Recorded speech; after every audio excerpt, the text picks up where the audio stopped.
Te doy la bienvenida a los libros del saber, donde hablamos sobre las obras y sus significados más profundos. Te saludo también de confianza, Dr. Mark. Si te gusta el mensaje del día de hoy, por favor suscríbete al canal y compártelo. Me ayuda a seguir adelante con este proyecto. Una figura que ha resultado esencial y significativa para muchas personas a lo largo del tiempo es la de Napoleón Bonaparte. A pesar de su influencia en el mundo, no solamente en Europa, es importante mencionar que este militar, con el pasar de los años, se le ha creado una imagen romántica que perdura incluso en nuestros días. Este romanticismo le distancia muchas veces de la realidad, lo que lo convierte en un personaje histórico fascinante, pero no siempre por quien fue, sino por cómo es recordado.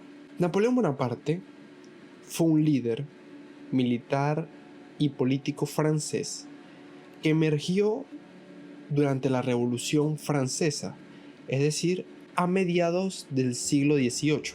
Su ascenso al poder y sus hazañas militares han dejado una marca indeleble en la historia, pero la forma en que se han retratado y como nos las enseñan en nuestros colegios o como es conocido en el día a día, parece que la historia pasa por una especie de filtro romántico que suaviza algunos aspectos oscuros de este personaje.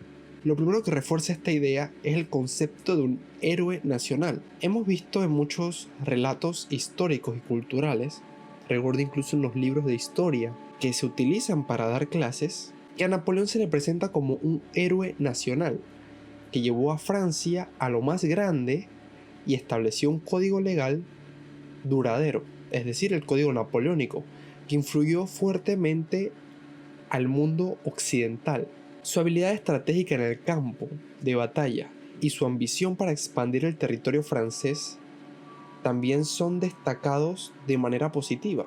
Por otro lado, tenemos esa figura de un emperador ilustrado que implementó reformas significativas en Francia, modernizando la administración, la educación y la justicia, lo que lo consagró como un líder progresista y visionario.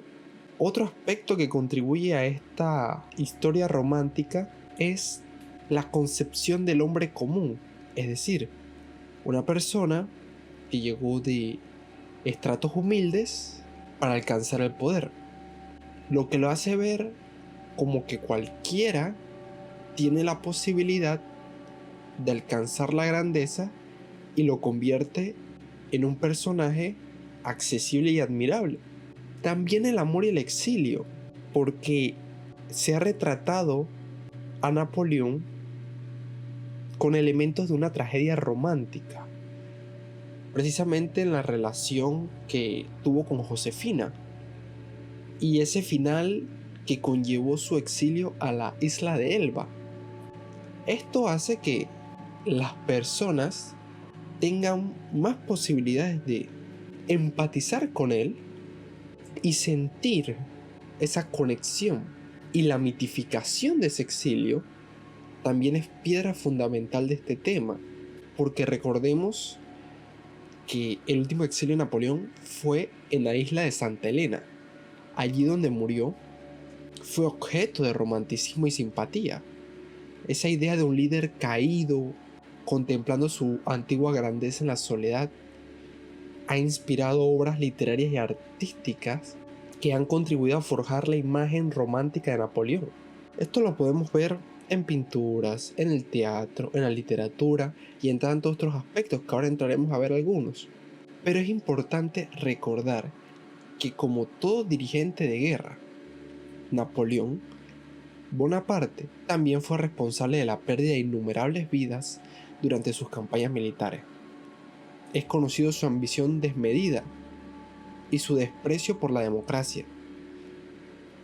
La romantización de su figura tiende a pasar por alto estos y otros aspectos menos loables de su legado. Es bien sabido la proclamación de emperador y tantas otras situaciones que nos deben ayudar a nosotros como individuos a leer un poco más, porque Cuando vamos al cine o al internet, siempre se nos pinta esta imagen correcta, sin ninguna maldad. Y pocas veces tenemos la oportunidad de saber qué ocurrió realmente durante esos años, que sí se encuentra documentado, pero no se le hace tanta difusión. Y claro, es evidente que es más importante muchas veces para el nacionalismo o para mantener la unidad nacional el centrarse en la grandeza de este tipo de figuras, obviando cualquier mal. Sin embargo, Napoleón ha tenido un resurgimiento porque hace poco se estrenó una película, y esto llama a no solamente quedarnos con lo que vemos o cómo se nos representa en la pantalla grande, sino a educarnos y conocer más allá si es que te llama la atención este tipo de temas. No se puede pasar por alto la influencia de la figura de Napoleón en la literatura. Algunos ejemplos claros son las novelas de Guerra y Paz de León Tolstoy, donde se presenta la invasión napoleónica a Rusia. También la obra de Napoleón en Egipto de Paul Strutter, que se sumerge en la fascinante expedición de este personaje a tierras lejanas. Incluso El Conde de Montecristo de Alexandre Dumas, aunque esta no es una biografía directamente de Napoleón, la trama se desarrolla en el contexto de la Restauración Francesa, después de la caída del emperador, mostrando cómo las decisiones políticas de aquella época afectaron a los personajes. Desde el aspecto de la no ficción, hay abundantes biografías de Napoleón. Algunas que puedo destacar: Napoleón, una vida de Andrew Roberts. También Napoleón, una biografía de Vincent Cronin, donde se abordan análisis detallados de su vida, su personalidad y su legado, mostrando una visión más profunda de la mente del emperador y cómo sus acciones moldearon la historia universal. Y si vamos más allá, a cómo todavía se siente la imagen de este personaje en nuestra actualidad, uno de los legados más notables en el ámbito político y legal fue el Código Napoleónico, un sistema legal que estableció durante su gobierno, que sigue siendo la base de muchos sistemas jurídicos en todo el mundo.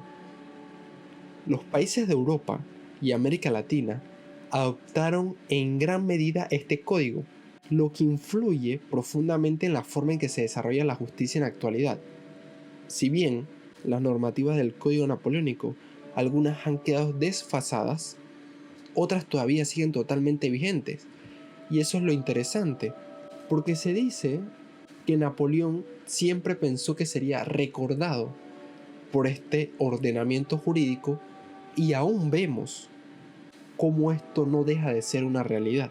También, si nos vamos brevemente al turismo, podemos encontrar que los lugares asociados a su figura, llámese la isla de Elba o su tumba en París, son destinos turísticos populares.